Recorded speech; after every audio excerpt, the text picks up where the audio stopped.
यूहन्ना रचित सुसमाचार अध्याय 11 वचन 40 में पढ़ रहा हूं, ध्यान से सुनिए। यीशु ने उससे कहा, क्या मैंने तुझसे नहीं कहा था कि यदि तू विश्वास करेगी तो परमेश्वर की महिमा को देखेगी। Hallelujah, hallelujah, hallelujah, hallelujah, hallelujah, hallelujah, hallelujah, hallelujah.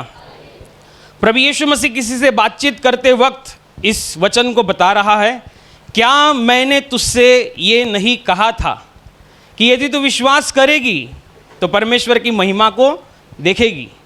ये जो वचन है इसमें प्रभु यीशु मसीह किसी बात के विषय में जो उसने सिखाई थी या उसने बताई थी या उसके विषय में प्रभु यीशु मसीह ने पहले जिक्र किया था, उस विषय में प्रभु यीशु मसीह याद दिला रहा है।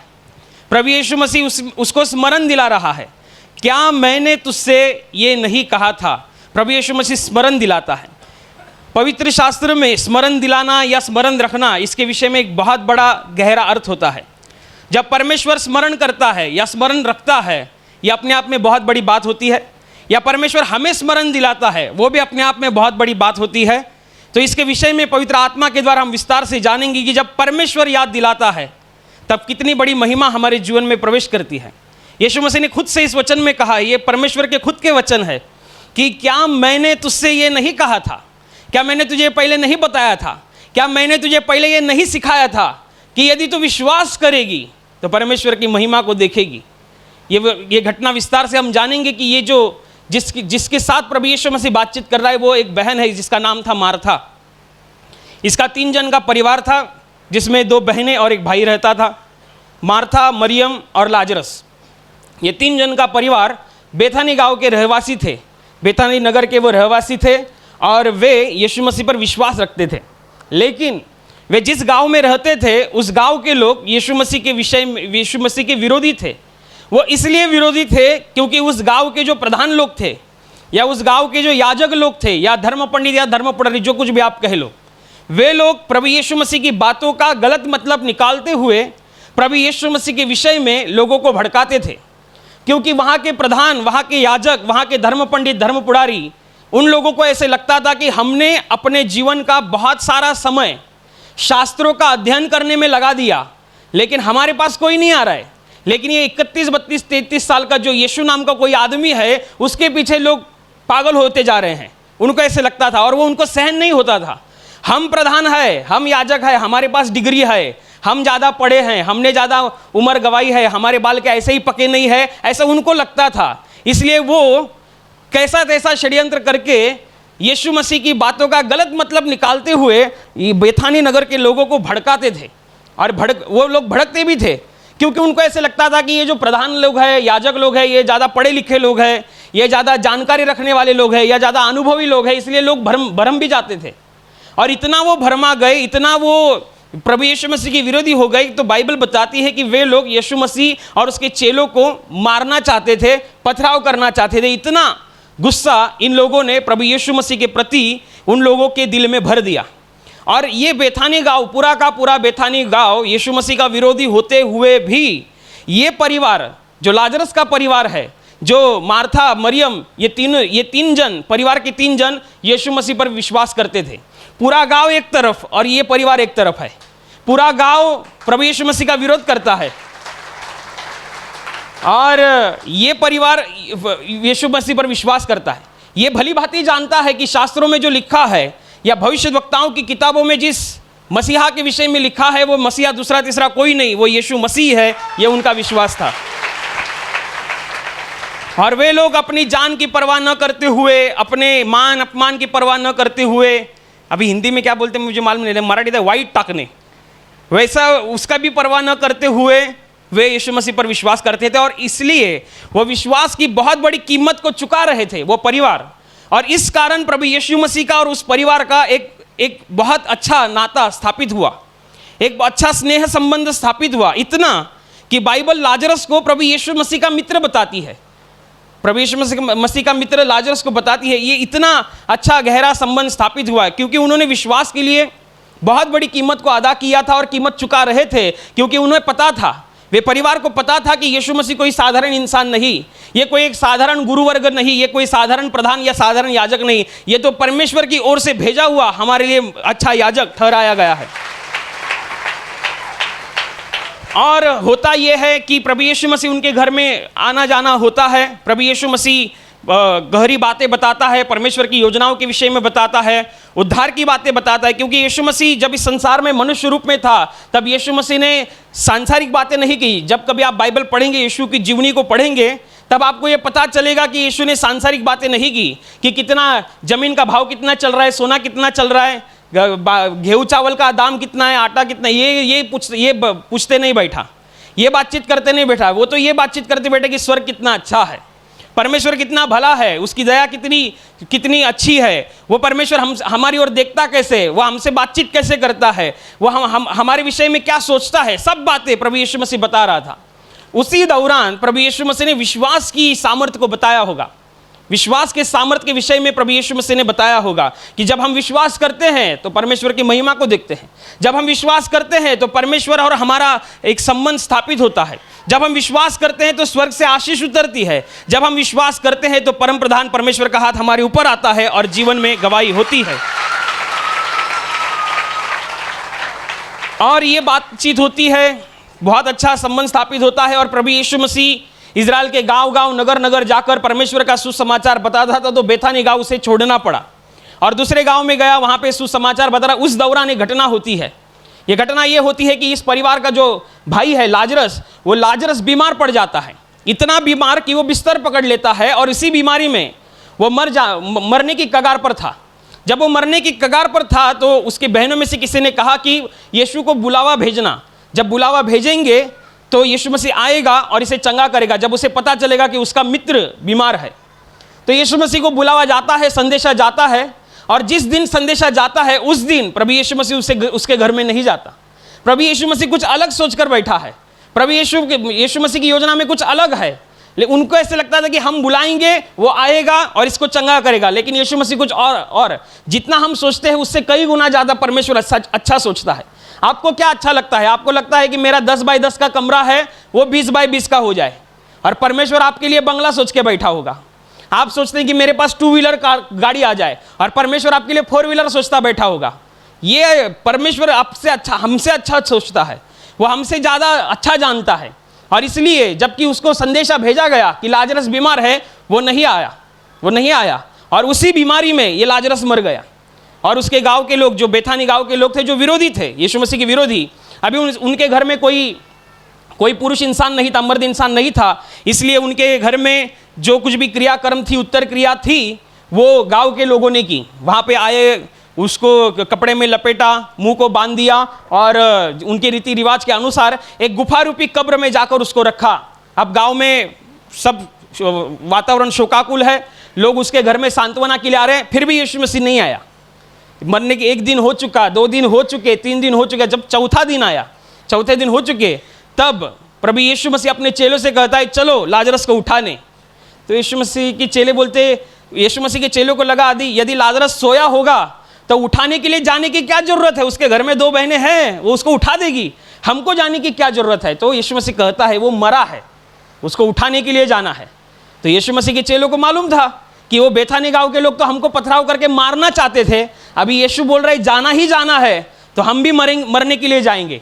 कोई बोलता भी है चलो मरने के लिए, लेकिन यीशु मसीह कुछ अलग सोच के बैठा है। अब बेथानी गांव में यीशु आता है, और यीशु बेथानी गांव में आता है, तब मार्था वहाँ पर आती है, उससे मिलती है रास्ते में ही, और बताती है आप यहाँ पर होते तो मेरा भाई मरता नहीं, फिर भी अभी भी आप कुछ मांगे तो परमेश्वर आपके लिए करेगा। तो प्रभु यीशु मसीह और उससे बहुत बड़ी बातचीत होती है, पुनरुत्थान और जीवन आप ही है, आप ही प्रभु है, वो सब कुछ बताती है, और सीधा दौड़कर जाती है घर में, जिसकी दूसरी बहन थी मरियम को बताती है चलो प्रभु आया है। तो वो सीधा यीशु मसीह की ओर आते हैं। यीशु मसीह कहता है कहाँ पर उसको रखा है, तो वो गुफा के पास लेके जाते हैं, कब्र के पास, और कब्र के पास लेके जाते हैं। तो आज का वचन यो कहता है, यीशु मसीह कहता है पत्थर हटाओ, तो मार्था कहती है पत्थर मत हटाओ, क्योंकि वो कहती है कि यदि पत्थर हटाया गया तो उसको तो मर के 4 दिन हो चुके हैं, उसकी बॉडी गली होगी, उसका जो शव है वो गला होगा, उसका मांस गला होगा, तो दुर्गंध आएगी, ये तो साधारण बात है, ये दुर्गंध आएगी। लेकिन ध्यान रखना कि परमेश्वर आंखों से दिखता है उस हिसाब से नहीं चलता, जो परिस्थिति कहती है उस हिसाब से नहीं चलता। परमेश्वर विश्वास से चलता है, क्योंकि उसका माहौल विश्वास का माहौल है। इसलिए प्रभु ने उसकी जो योजना थी, उसकी योजना के तहत कहा पत्थर को हटाओ, वो कहती है पत्थर को मत हटाओ। ये दोनों का चालू है, पत्थर हटाओ, क्योंकि यीशु मसीह को पता था कि उसको क्या करना है, और वो कहती है पत्थर मत हटाओ क्योंकि दुर्गंध आएगी, दुर्गंध आएगी, हम खड़े भी नहीं रह पाएंगे, लोग खड़े भी नहीं रह पाएंगे। वहां पे लोग भी इकट्ठा हुए थे और लोग कुड़कुड़ा भी रहे थे आपस में, अरे ये तो यही है ना, ये तो वही यीशु है ना जिसको हम पथराव करना चाहते थे, ये तो यही यीशु है ना जो अंधे की आंखें देता हुआ फिरता है, ये लंगड़ों को चलता करता हुआ फिरता है। तो इसके दोस्त की मृत्यु ये रोक नहीं पाया, इसके दोस्त जो बीमार था उसको चंगा नहीं कर पाया। क्या बड़ी बड़ी बात करता है। सब लोग घृणा की नजर से देख रहे हैं। प्रभु को पता है, प्रभु को बराबर पता है क्या चालू है क्या नहीं। प्रभु कहता है पत्थर हटाओ, वो कहती है मत हटाओ। तो यीशु मसीह कहता है क्या मैंने तुझसे ये नहीं कहा था कि यदि तू विश्वास करेगी तो परमेश्वर की महिमा को देखेगी। और तब बाइबल बताती है वो चुप हो जाती है, वो कुछ नहीं बोलती। तब यीशु मसीह चेलों को बताता है, चेलों का आज्ञा देता है, पत्थर हटाया जाता है। जब पत्थर हटाया जाता है तो प्रभु यीशु मसीह स्वर्ग की ओर देखते हुए प्रार्थना करते कि हे पिता, तू मेरी हमेशा सुनता है, इसलिए मैं तुझे धन्यवाद देता हूँ, और अभी भी तू मेरी सुनेगा, इसलिए भी मैं तुझे धन्यवाद देता हूँ। और मैं ये प्रार्थना इसलिए कर रहा हूँ कि ये जो गांव के लोग हैं जो विरोध करते हैं उनको पता चले कि तूने मुझे भेजा है। और बाइबल बताती है यीशु मसीह ने कहा लाजरस बाहर आ, 4 दिन मरा पड़ा हुआ लाजर बाहर आ गया। तब बेथानी गांव के लोग अचंभित हुए, आश्चर्यचकित हुए, ये क्या देख रहे हैं हम, ये वही इंसान है जिसको 4 दिन पहले हमने ही क्रियाक्रम किया था। क्योंकि वही लोग थे, उनके घर में कोई पुरुष वर्ग नहीं था, उनके घर में 2 ही स्त्रियाएं थी, और उनको पता था समाज के रीति रिवाज के अनुसार वो लोग वही क्रियाक्रम है, वही उन्होंने ही उसको कपड़े में लपेटा था, उन्होंने ही जाकर उसको कब्र में रखा था, उन्होंने ही उस कब्र के ऊपर पत्थर रखा था। अभी वो नकारेंगे कैसे, वो इनकार कैसे करेंगे, वो उस बात का धिक्कार कैसे करेंगे, क्योंकि उन्होंने अपनी आंखों से वो देखा है। वो उस गवाही के या उस चमत्कार के खुद गवाह है कि लाजरस मर चुका था। और बाइबल बताती है कि लाजरस को उठता हुआ देख सब लोग अचंभित हो गए, आश्चर्यचकित हो गए। और बाइबल बताती है कि जो लोग विरोध करते थे उनमें से कई लोगों ने लाजरस को जिंदा देखकर यीशु मसीह पर विश्वास किया कि तू ही सच्चा परमेश्वर है। तो जबकि यीशु मसीह को बुलावा भेजा गया कि तुम्हारा दोस्त बीमार है, तब यीशु मसीह नहीं आया, क्योंकि यीशु मसीह को केवल अपने दोस्त के जीवन में कार्य नहीं करना था, बेथानी गांव के लोगों के विषय में भी उसने सोचा था कि वे लोग कैसे विश्वास करेंगे। उनके लिए मैं ऐसा क्या करूं कि उनको पता चले कि मैं परमेश्वर की ओर से आया हूं, मैं ही सच्चा खुदा हूं और मैं ही परमेश्वर ने मुझे भेजा है। ये कैसे पता चलेगा? तो एक बहुत बड़ी योजना स्वर्ग की राज्य में आंकी गई। परमेश्वर की योजना में एक बहुत बड़ी योजना थी कि लोगों के सामने मैं उसे मरे हुए में से जिलाऊंगा, तब लोग इनकार नहीं कर पाएंगे। तो विश्वास रखना उनके लिए अनिवार्य हो जाएगा कि हाँ यही सच है। लेकिन आज का वचन यो कहता है क्या मैंने तुझसे ये नहीं कहा था। ये परमेश्वर याद करके दे रहा है, स्मरण करके दे रहा है। ऐसे पता तो बहुत कुछ होता है, जैसे कि आप पढ़ते हैं ये घटना में जब यीशु मसीह उनके गांव में आ रहा था, तब मार्था ही थी जिसने जो पहली बार उसको मिली थी और उससे कह भी रही थी कि आप, मेरा भाई बीमार था, यदि आप आ जाते तो वो मरता नहीं, आप अभी भी कुछ करेंगे तो बहुत कुछ हो सकता है। वो बहुत सी विश्वास की बातें कर रही थी, लेकिन जब विश्वास के ऊपर काम करने का समय आया तब वो थोड़ी अटकी गई, तब वो थोड़ी लड़खड़ाई। जब यीशु मसीह ने कहा पत्थर हटाओ, वो कहती है मत हटाओ। पत्थर हटाने के बाद क्या होने वाला है ये यीशु मसीह जानता था, लेकिन वो नहीं जान पा रही थी, उसको समझ में नहीं आ रहा था कि प्रभु यीशु मसीह क्यों कह रहा है। जब यीशु मसीह कहता है कि यदि क्या मैंने तुझसे ये नहीं कहा था, स्मरण दिलाता है कि क्या मैंने तुझसे ये नहीं कहा था कि यदि तू विश्वास करेगी तो परमेश्वर की महिमा को देखेगी, तब उसको पता चलता है। मराठी में ट्यूब पेटली, तब उसको पता चलता है, तब उसको याद आता है हाँ ये बताया था। प्रभु यीशु मसीह ने विश्वास की सामर्थ्य के विषय में बताया था कि जब हम विश्वास करते हैं तो स्वर्ग का रास्ता कैसे खुलता है, जब हम विश्वास करते हैं तो स्वर्ग से आशीष कैसे आते हैं, जब हम विश्वास करते हैं परमेश्वर कैसा प्रसन्न होता है, ये बताया था। तब जब बताया था, जब उसको याद आता है वो शांत हो जाती है। ऐसा विश्वासी लोगों के जीवन में बहुत बार होता है। पता तो बहुत कुछ होता है, पढ़ा भी बहुत कुछ होता है, सुना भी बहुत कुछ होता है, लेकिन जब समय आता है, जब ऐसा समय आता है जिस समय में हमें विश्वास दिखाना पड़ता है, ऐसा समय आता है कि जिस समय में हमें कुछ क्रिया करनी पड़ती है, उस समय हमारा दिमाग काम करना बंद कर देता है, हमको पता ही नहीं चलता। तब हमको याद दिलाने के लिए याद रहना बहुत महत्वपूर्ण होता है। इसलिए प्रभु यीशु मसीह ने जब कहा था कि जब पवित्र आत्मा तुम पर आएगी तो वह मैंने सिखाई हुई बातें तुम्हें याद दिलाएगी, कि याद रखना कितना महत्वपूर्ण होता है। कभी कभी हम भूल जाते हैं, कभी कभी हमें पता नहीं चलता, लेकिन परमेश्वर कहता है याद दिलाना या स्मरण करना, ये बहुत बड़ी स्वर्ग के राज्य में बहुत बड़ी बात होती है। जब उसको याद दिलाया गया, जब उसने याद किया, उसको याद कब आया? जब वो प्रभु यीशु मसीह के सामने थी, जब उसके जीवन में कितनी बड़ी महिमा थी। वहाँ के लोग जो सांत्वना के लिए आए थे, दुख से भरे हुए थे, जब यीशु मसीह के द्वारा चमत्कार हुआ तो बाइबल बताती है कि वहाँ के लोगों में एक आनंद छा गया, आनंद का माहौल बन गया, क्योंकि मरा हुआ इंसान उन्होंने जिंदा होता हुआ देखा। अपने जीवन में कुछ ऐसी बात देखी जो आज तक उन्होंने कभी देखी नहीं थी। बिल्कुल उसी रीति से हमारे जीवन में जब परमेश्वर काम करना चाहता है, या परमेश्वर जब अपनी महिमा हमें दिखाना चाहता है, उससे पहले परमेश्वर हमें कुछ ना कुछ करने के लिए बोलता है। बहुत से लोग बोलते हैं कि हमारे जीवन में अभी तक ये कुछ क्यों नहीं हो रहा है, अभी तक ये गवाही क्यों नहीं बन रही है, अभी तक ये प्रार्थना का जवाब क्यों नहीं आ रहा है। शायद आपको परमेश्वर कुछ याद दिलाना चाहता होगा। एक बार ऐसे होता है कि एक भाई मुझसे मिलने के लिए आया था, बहुत साल पहले की बात है, और वो मिलने के लिए आया और उसने कहा कि मैं परमेश्वर का कार्य करना चाहता हूँ, मैं परमेश्वर का सेवक मिला, अच्छी बात है। तो उसने कहा कि देखो बाइबल बताती है कि जब तुम परमेश्वर के लिए कुछ छोड़ते हो तो परमेश्वर तुम्हें 100 गुना देता है। मिला हाँ, ये भी अच्छे, ये भी लिखा है। तो उसने कहा कि देखो मैंने मेरी नौकरी छोड़ दी क्योंकि मुझे परमेश्वर का कार्य 24 घंटा करना है, और मैंने मेरे परिवार को गांव में भेजा। गांव में खेती बाड़ी है, वो खेती बाड़ी करते हुए गुजारा कर लेंगे, और बहुत सी चीज़ें मैंने अपने मित्र छोड़ दिए हैं। अपने आप को एकांत में रखता हूँ ताकि मैं परमेश्वर का कार्य कर सकूँ, लेकिन फिर भी परमेश्वर का काम नहीं हो रहा है। तो ऐसा क्यों नहीं हो रहा है? कितना साल हो गया, कितने महीने हो गए कि मैंने ऐसा त्याग भरा जीवन जिया है, तो मेरा जीवन में परमेश्वर काम क्यों नहीं कर रहा है? अभी जब उसने वो सवाल मुझे पूछा, मुझे उसका उत्तर याद नहीं था। शुक्रवार का दिन था तब, मुझे याद है अभी भी।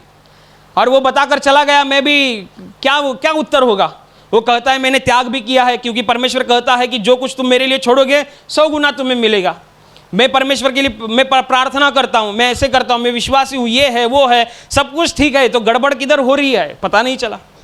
और मैं हमेशा रविवार का प्रार्थना में जाता था, लेकिन शुक्रवार के दिन वो भाई मुझसे मिलकर गया, और शनिवार के दिन 9 बज गए थे शायद, और जाना नहीं था केंद्र में, लेकिन क्या कैसे तैसे केंद्र के लिए मैं रवाना हो गया। मुझे पता भी नहीं चल रहा था मैं जा क्यों रहा हूँ, मेरा जाने का दिन तो रविवार का है, ये शनिवार का क्यों जा रहा हूँ। मैं गया, वहाँ पे बैठा, ब्रदर भी प्रवचन दिए, लेकिन मुझे कुछ समझ में नहीं आ रहा है मैं आया क्यों हूँ, क्योंकि मैं तो रविवार का माहौल थोड़ा अलग रहता था, तो मैं आया क्यों हूँ पता ही नहीं चल रहा है। प्रार्थना हो गई, तब वहाँ पे प्रार्थना सभा छुटती थी तो बस के लिए लाइन लगती थी, एसटी आती थी, एक वसई के लिए, एक नाला सोपारा के लिए। और जब मैं नाला सोपारा की लाइन में खड़ा था तब मैंने दूर से देखा बहुत सी एसटियाँ खड़ी थी, और वहाँ पर कोई एक इंसान एसटी के दरवाजे के सामने पिसवी में बाइबल था, वो बाइबल दोनों घुटनों के बीच में पकड़ा था और तंबाकू मल रहा था। मैंने उसकी तरफ देखा, ये अभी प्रार्थना करके आया है, अभी तंबाकू खा रहे लोगों की तंबाकू छूटती है। और जैसे ही वो मुड़ा तो वो कौन था जिसने मुझे शुक्रवार के दिन सवाल पूछा था। तब मैं समझ गया, अच्छा तो इसलिए इसका काम नहीं हो रहा है। रविवार आया, रविवार को फ़ोन किया, आओ तुम्हारा प्रार्थना का जवाब मिल गया। और वो आया और मैंने उससे कहा कि आपने तंबाकू छोड़ी क्या? तो बोलता है नहीं छोड़ी। तो क्यों नहीं छोड़ी? जो छोड़ना था उसको नहीं छोड़ा, और जिसको नहीं छोड़ना था उसको पहले ही छोड़ दिया। तो परमेश्वर ये कहता है, जब वो परमेश्वर से सवाल करेगा कि मेरे जीवन में काम क्यों नहीं हो रहा है, तो परमेश्वर कहेगा, क्या मैंने तुझसे ये नहीं कहा था कि अम्लीय पदार्थों को छोड़ देना? क्या मैंने तुझसे ये नहीं कहा था कि गुस्से को छोड़ देना? क्या मैंने तुझसे किसी की, आपके जीवन में कुछ अलग अलग हो सकता है, अभी भी कुछ अटका हो सकता है। कितनी बड़ी महिमा थी, 4 दिन मरे पड़े हुए इंसान को उठाकर जो महिमा पैदा हुई वो कितनी बड़ी थी, लेकिन एक छोटी सी चीज के कारण वो अटकी थी। कौन सी चीज? यीशु मसीह बोलता है पत्थर हटाओ, वो बोलती है मत हटाओ, क्योंकि उसको ध्यान में नहीं आ रहा है, समझ में नहीं आ रहा है कि इस समय करना क्या है। ऐसे बहुत बार होता है, हम गुस्सा पनप के बैठते हैं और बाकी सब कुछ करते हैं लेकिन गुस्सा नहीं छोड़ते हैं। तब परमेश्वर आपसे कहेगा, क्या मैंने तुझसे ये नहीं कहा था गुस्सा छोड़ दे? जब आप गुस्सा छोड़ेंगे तो जैसे मार्था और मरियम ने महिमा को देखा, वैसे आप भी अपने जीवन में परमेश्वर की महिमा को देखेंगे। एक गवाही थी निवासी शिविर की, मैंने सुना था, एक बहन ने गवाही दी थी। वो गवाही ये थी कि उसका पति गुजर चुका था, और जब वो उसकी गवाही, कुछ तकलीफ थी, मुझे उतना ज़्यादा याद नहीं, लेकिन वो जो गवाही थी उसमें उसने ये बताया था कि मेरा पति मर चुका है, लेकिन उसके विषय में मेरे हृदय में बहुत गुस्सा था। पति मर चुका है, जिसके विषय में गुस्सा था वो तो मर चुका है, लेकिन फिर भी वो गुस्सा लेकर बैठी है। जब वो शिविर में आई, शिविर में हिस्सा लिया, तब उसको पता चला, तब उसने अपने पति को क्षमा किया, गुस्सा निकाल दिया, तब जाकर उसके जीवन में गवाही बनी और उसने सब लोगों के सामने गवाही दी। तो इसका मतलब यह है कि बहुत बार हमें बहुत सी चीज़ें पता होती है, लेकिन जिस समय में हमें जो चीज़ याद होनी चाहिए वो नहीं होती। जिस समय बहुत कुछ पता है, जिस मार्था को प्रभु यीशु मसीह अभी याद दिला रहा है, वही मार्था कुछ समय पहले जब यीशु मसीह के पास पहली बार मिली, तब उसने बहुत सी विश्वास के विषय में कहा था कि आप यहाँ पर होते तो मेरा भाई मरता नहीं, आप यहाँ पर होते तो मेरा भाई चंगा होता, ऐसे होता वैसे, विश्वास की बातें करती है। लेकिन जब समय आया कुछ करने का, तब उसको कुछ समझा नहीं। बिल्कुल उसी रीति से हमारे जीवन में भी ऐसा होता है। बहुत कुछ हम सुनते हैं, बहुत कुछ पढ़ते हैं, बहुत कुछ देखते भी हैं। अभी देखना और सुनना ये तो परमेश्वर की महिमा है, ये तो परमेश्वर की कृपा है कि हमको वो दिखाता है। ये तो परमेश्वर की कृपा है कि हमको वो सुनाता है। इसलिए परमेश्वर कहता है कि धन्य तुम्हारे कान जो सुनते हैं, धन्य तुम्हारी आंखें जो देखती है। क्या? परमेश्वर की बातें, परमेश्वर की महिमा, परमेश्वर का जलाल जब वो देखते हैं तब वो काम होता है। मालूम बहुत कुछ होता है, लेकिन जब समय आता है ये क्यों नहीं हो रहा है, ये क्यों नहीं हो रहा है, तब देखो परमेश्वर आपको कुछ कहना चाहेगा। और याद कभी आता है? जब पवित्र आत्मा हमारे ऊपर आती है, जब पवित्र आत्मा हमें बताती है या पवित्र आत्मा हमें याद दिलाती है, तब जाकर याद आता है। आप उसके सामने बैठेंगे ही नहीं, आप उसके साथ समय बिताएंगे ही नहीं, तो आप कितने भी प्रयास करेंगे काम होगा ही नहीं। कितने प्रयास करने के बाद काम होगा? पत्थर ही नहीं हटाया जाता तो प्रभु यीशु मसीह कहाँ से बोलता कि लाजरस बाहर आ? पत्थर हटाना जरूरी था, विश्वास का माहौल वहां पर आना जरूरी था। इसलिए यीशु मसीह ने उसको याद दिला, क्या मैंने तुझसे ये नहीं कहा था कि यदि तू विश्वास करेगी तो परमेश्वर की महिमा को देखेगी? और इसलिए परमेश्वर की महिमा हमें देखने के लिए हमें परमेश्वर के साथ समय बिताना बहुत जरूरी होता है। हम जितना समय बिताते हैं, परमेश्वर की बातें हमें उतनी ही याद आती है। एक उचित समय पर हमें जो चाहिए वो बात परमेश्वर हमें याद दिलाता है एक उचित समय पर। लेकिन हम जब वो देखते नहीं है, जैसे कि हम पौलुस के विषय में पढ़ते हैं कि पौलुस को अपने शरीर पर एक वेदना थी। ये ऐसी वेदना थी कि उस विषय में पौलुस ने 3 बार प्रार्थना की थी। लेकिन 3 बार प्रार्थना की और तीसरी बार परमेश्वर ने उससे कहा कि जो तुझे वेदना है वो मेरी ही कृपा है, वो मैंने ही तुम्हारे अंदर वो वेदना रखी है, इसलिए ताकि तुम उस प्रगटीकरण की विपुलता के कारण फूल ना जाओ, तुम्हें गर्व ना चढ़े। ये जो परमेश्वर के साथ रोज समय बिताता था, इसलिए उसे पता चला। ध्यान रखना, ये पौलुस कोई साधारण इंसान नहीं था, ये परमेश्वर का बहुत तूफानी रफ्तार से कार्य करने वाला एक चेला था, जिसने बहुत सी कलीसियाएं स्थापित की और बहुत से लोगों को प्रभु यीशु मसीह में उसके वचन के द्वारा जन्म दिया। उसके पास बहुत बड़ी सामर्थ्य थी और वो अपने आप में वेदना लेकर बैठा था। उसको वेदना थी। 1 बार प्रार्थना की, 2 बार की, तीसरी बार परमेश्वर ने उसकी प्रार्थना में ये कहा कि ये मेरी कृपा है, ये मेरी दया है। समझो, यदि उसका परमेश्वर के साथ संबंध नहीं होता या आजकल का कोई नया विश्वासी होता तो क्या होता? 3 बार प्रार्थना की, 4 बार की, 5 बार की, 1 घंटा की, उसके बाद में दूसरे हफ्ते में 2 घंटा प्रार्थना करते बैठता कि मेरा ये काम हो जाए। तीसरी बार उपास प्रार्थना करते बैठता, चौथी बार नाइट प्रार्थना करते बैठता। लेकिन परमेश्वर बोलता, अरे बाबा ये मैंने तेरे भलाई के लिए रखा है। लेकिन उसको समझ में नहीं आ रहा है। क्यों? क्योंकि वो सुनना ही नहीं चाहता है, उसको समझ में नहीं आ रहा है। जब इसलिए हमारी आत्मा परमेश्वर से बहुत कनेक्ट में रहनी चाहिए, परमेश्वर के साथ। इसलिए बाइबल में यीशु मसीह ने कहा, जब पवित्र आत्मा तुम पर आएगी, जो बातें मैंने तुम्हें सिखाई है वो तुम्हें याद दिलाएगी। बहुत कुछ होता है, समझ, देखते भी बहुत कुछ है, पढ़ते भी बहुत कुछ है, लेकिन उचित समय पे हमें जो याद आना चाहिए वो पवित्र आत्मा ही है जो हमें याद दिलाती है। उचित समय पे वो आपके अंदर से बात करती है, उचित समय से वो आपके ऊपर जाहिर करती है, वचन के द्वारा, गवाही के द्वारा, किसी ना किसी तरीके से परमेश्वर हमसे बातचीत करता है। जैसे कि पौलुस को प्रार्थना में बातचीत की बाइबल में बताया गया है। कर्नेलियुस के नामक एक इंसान के विषय में, ये एक अच्छा इंसान था जो परमेश्वर का भय रखता था, खुद तो रखता था, अपने लोगों को भी परमेश्वर से भय रखने के लिए बोलता था, क्योंकि एक अच्छा भय, और दान पुण्य करता था, लोगों की मदद करता था। और जब ये एक बार रोजमर्रा की तरह प्रार्थना कर रहा था, तब बाइबल बताती है कि वहां पर स्वर्गदूत आया और स्वर्गदूत ने कहा कि तेरी प्रार्थना और तेरे दान परमेश्वर ने स्मरण किए हैं। जब परमेश्वर स्मरण करता है, यह अपने आप में बहुत बड़ी बात होती है। इसलिए परमेश्वर हमें खुद स्मरण करता है या हमें स्मरण दिलाता है, तो हमारी उसके पीछे बहुत बड़ी गवाही होती है। तो हमें परमेश्वर ने स्मरण करना चाहिए या हमें परमेश्वर याद करना चाहिए, तो उसकी भलाई के कारण या उसकी दया के कारण उसने हमें याद करना चाहिए, हमारे पापों की वजह से नहीं। यदि परमेश्वर ने हमें हमारे पापों की वजह से याद किया तो हमारा बचना नामुमकिन है। इसलिए बाइबल बताती है कि जब वो क्रूस की धारा पर हम विश्वास करते हैं और उसकी धारा पर विश्वास करते हुए पापों की क्षमा प्राप्त कर लेते हैं, तब वो हमें उसकी दया के कारण याद करता है। इसलिए आपको ऐसे लगता है कि परमेश्वर ने हमें हमारे अपराधों के कारण याद ना करे कि तुमने क्या किया था। जब हम इंसान है, हम जन्म से ही पापी है, तो परमेश्वर हमारे पापों की गिनती करने बैठेगा तो कितने सारे पाप, तो बचना मुश्किल है। मुश्किल तो क्या, नामुमकिन है। तो परमेश्वर दया के कारण उसने याद करना चाहिए। तो बाइबल में एक वचन है जो प्रार्थना में लिखा गया है कि जैसे हमने अपने अपराधियों को क्षमा की है, वैसे तू भी हमारे अपराधों की क्षमा कर। लेकिन यदि आप दूसरों के अपराधों को स्मरण रखेंगे, ये बात हमें स्मरण नहीं रखनी है।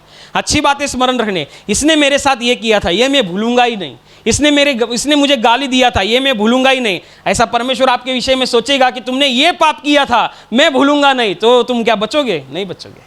इसलिए परमेश्वर कहता है, जब तुम प्रार्थना के लिए खड़े होते हो तो पहले अपने अपराधियों को क्षमा करो। क्षमा करना यानी जिन्होंने आपके प्रति जो अपराध किया है, जो कुछ भी गलत काम या नुकसान किया है, उसको स्मरण में नहीं रखना है, उसको भूल जाना है। जब हम उसको भूल जाएंगे, अपने अपराध करने वालों के अपराधों को भूल जाएंगे, तो परमेश्वर स्वर्ग से हमारे अपराधों को, हमारे गुनाहों को भूल जाएगा और वो हमें धर्मी ठहराएगा।